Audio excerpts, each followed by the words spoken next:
Ya, dalam video ini saya akan menjelaskan contoh aplikasi sistem pakar di mana aplikasi ini berbasis website.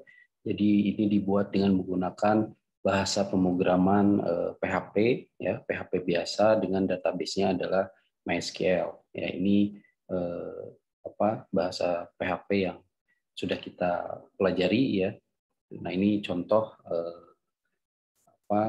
sistem pakarnya ya, contoh aplikasi sistem pakar. Di sini saya membuat sistem pakar keputusan transaksi pada investasi Bitcoin menggunakan metode forward chaining ya yang sudah kita pelajari di AI sebelumnya, dan ini juga saya tambahkan dengan API CoinGecko ya, berbasis website. Oke, nanti saya jelaskan di pertemuan kedepannya ya apa itu API.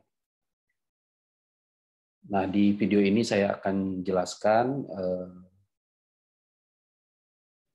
fitur-fitur apa yang ada pada aplikasi ini, dan diharapkan nanti kalian sudah memahami alur dan apa saja yang ada di aplikasi ini, kalian bisa melakukan ATM ya, amati, tiru, dan modifikasi dari aplikasi ini, dari contoh aplikasi ini, sehingga nanti kalian bisa membuat aplikasi sistem pakar dengan tema yang berbeda ya.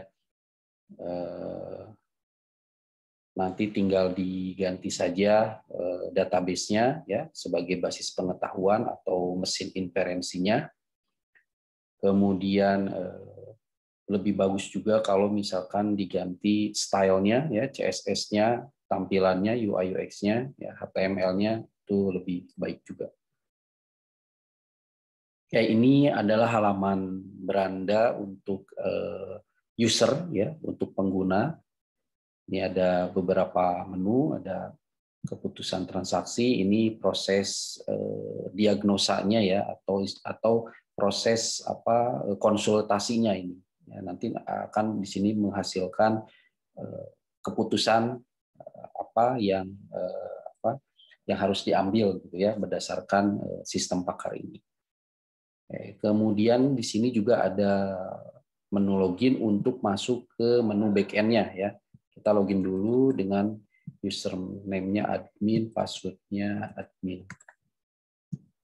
Ya, nah ini adalah tampilan backend-nya, web backend-nya ya. Di sini kita akan menginputkan data-data masternya ya. Data-data masternya apa saja? Yang pertama ini ada data master keputusan investasi ya. Jadi ini hasil akhir sistem pakar memberikan keputusan apa ya untuk user. Di sini ada contoh, sudah ada 3 data ya, ada keputusan jual, keputusan hold, dan keputusan beli gitu ya. Kalau mau menambahkan tinggal diklik ini ya, tambahkan di sini. Jenis keputusannya apa, kemudian keterangannya apa. Ini untuk tombol delete ya, edit, dan detailnya. Jadi ini data master untuk daftar keputusan transaksi investasi pada Bitcoin. Apakah kita nantinya atau si usernya itu melakukan jual ya, atau hold, atau beli. Ini hanya contoh saja ya keputusannya. Kalau misalkan ganti temanya, misalkan tentang sistem pakar, diagnosa penyakit mata misalkan ya, penyakit mata pada mata misalkan. Nah, di sini nama penyakitnya ya. Jadi misalnya nama penyakitnya rabun jauh, ini rabun dekat gitu. Ini silindris misalkan ya, itu. Jadi ini hasil akhir dari sistem pakarnya gitu ya. Apa yang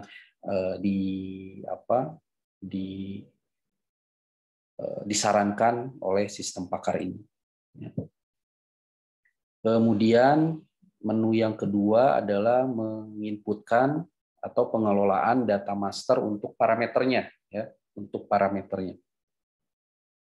Jadi parameter-parameter untuk menentukan tadi keputusan investasinya ya. Atau kalau misalkan temanya tadi tentang penyakit, berarti ini adalah parameter gejalanya ya. Apa saja, inputkan gejala-gejalanya apa gitu ya. Sini misalkan kita tambah data ya. Nah, di sini untuk yang sistem pakar keputusan investasi Bitcoin ini, saya sudah menentukan jenis-jenis parameternya ya. Jadi berdasarkan pengetahuan atau berdasarkan pakar bahwa untuk menentukan ya transaksi investasi Bitcoin itu kurang lebih minimal ada 6 parameter yang harus kita perhatikan. Yang pertama volume transaksi, kemudian ada grafik candlestick ya, ada total Bitcoin, biaya transaksi, total pengguna Bitcoin, dan harga emas. Jadi ke-6 parameter ini yang menentukan keputusan kita dalam melakukan transaksi terhadap investasi Bitcoin ya. Ini contoh di pakarnya seperti ini. Kalau misalkan diganti temanya misalkan tentang tadi penyakit mata ya, nanti tergantung ya apa parameter yang menentukan ya sebuah penyakit dari mata itu apa gitu. Misalkan parameternya bisa satu misalkan dari bentuk mata misalkan, kemudian misalkan dari warna mata misalkan, itu jenis-jenis parameternya ya. Nah, kemudian di sini ketikan kondisi parameternya apa. Kondisi di sini maksudnya adalah nilai dari parameternya atau value-nya ya dari parameternya. Contoh misalnya tadi parameternya warna mata, berarti nilainya apa saja warna mata itu. Misalkan ada warna matanya coklat misalkan ya, dan seterusnya. Kalau di sini misalkan saya tambahkan misalkan harga emas, misalkan di sini harga emasnya nilainya misalkan ada yang harga emas misalkan ini contoh saja ya, lebih dari misalkan 1 juta per gram misal ya, 1 juta per gram gitu ya. Simpan. Oke, jadi sini ya menambah di sini harga emas, jenis parameternya, kondisinya atau nilainya adalah lebih dari 1 juta per gram harga emasnya.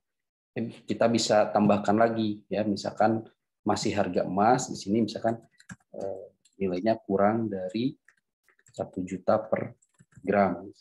Simpan. Nah, gitu ya. Jadi ini untuk menambahkan daftar-daftar parameternya ya.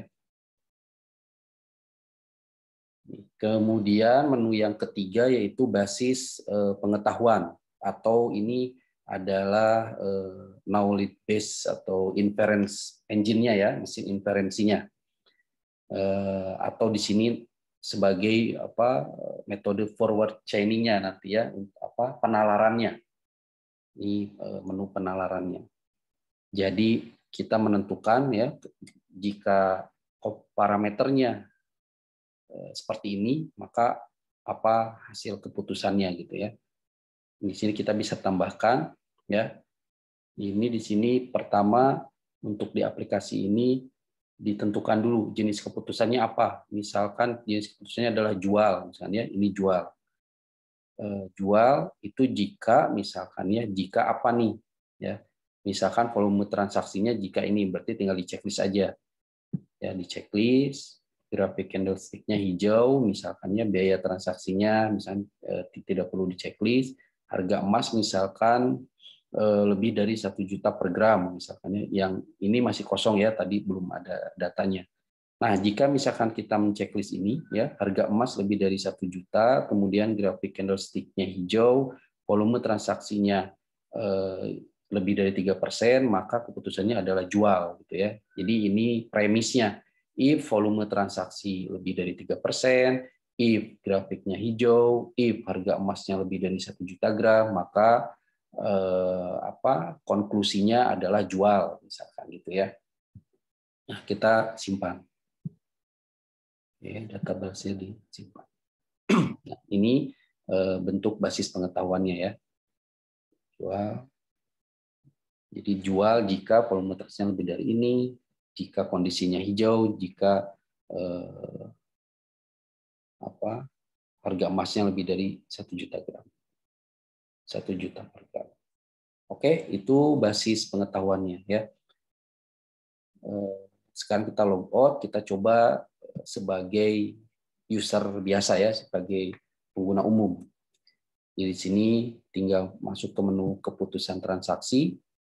Ya, nah di sini keputusan transaksinya sudah tampil ya, parameter-parameternya mulai dari volume transaksi tadi, ada grafik candlestick-nya, total Bitcoin-nya masih kosong datanya, kemudian biaya transaksi, ya, kemudian sini ada total pengguna Bitcoin dan harga emas. Nah, jika user menceklis ya, menceklis sini sesuai dengan kondisi yang ada saat ini ya, nah nanti tinggal dilihat keputusannya apa.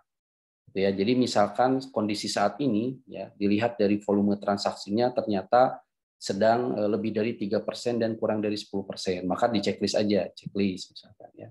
Kemudian grafik candlestick-nya sedang berwarna hijau, oke kita checklist berwarna hijau misalkan ya.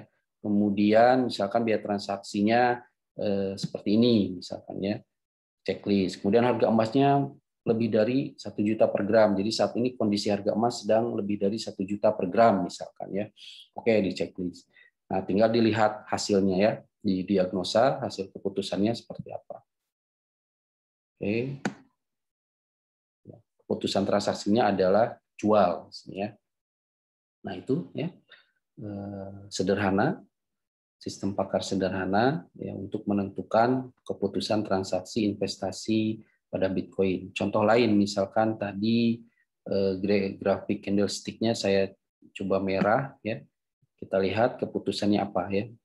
Yang lainnya tidak di checklist.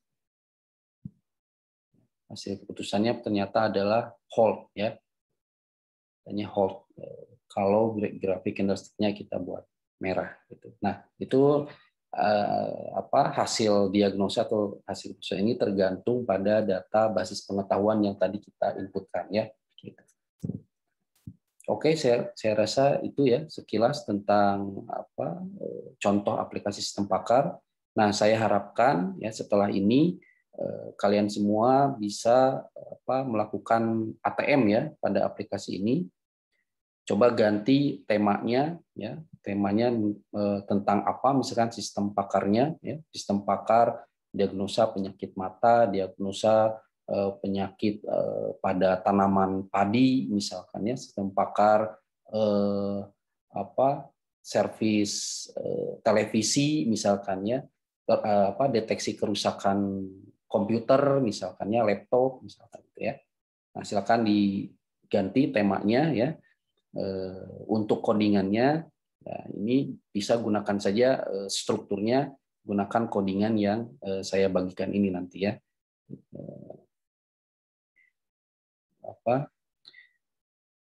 Nanti kalian tinggal ganti database-nya ya, dan lebih baik lagi kalau misalkan ganti tampilannya. Oke, sekarang kita lihat database-nya ya di sini. Database-nya hanya ada 4 tabel ya. Sini database-nya adalah sp_bitcoin. Ya, di sini ada tabel basis pengetahuan untuk menampung data-data knowledge base-nya tadi. Kemudian ada tabel keputusan ya yang tadi jual, hold, beli gitu ya. Kemudian di sini ada parameter ya. Ada parameternya. Tabel parameter ini user, ini tabel untuk input admin ya. Ini user. Oke, tinggal kalian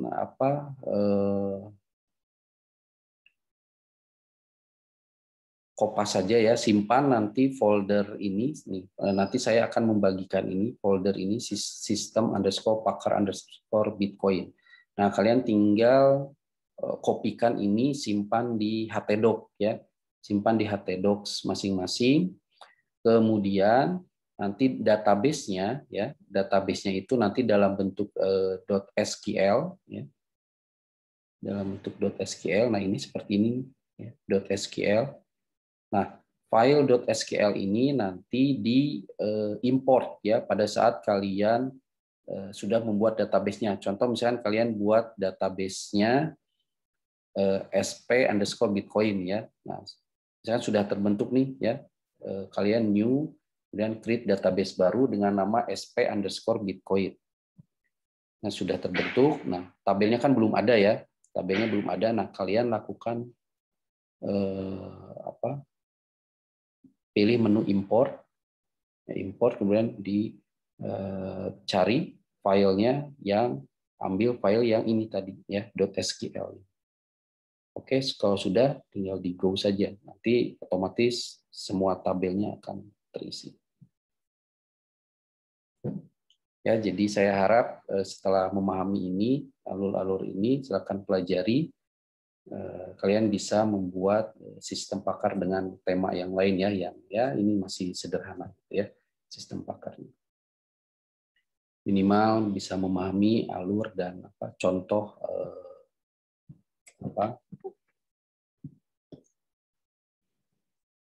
aplikasi sistem pakar.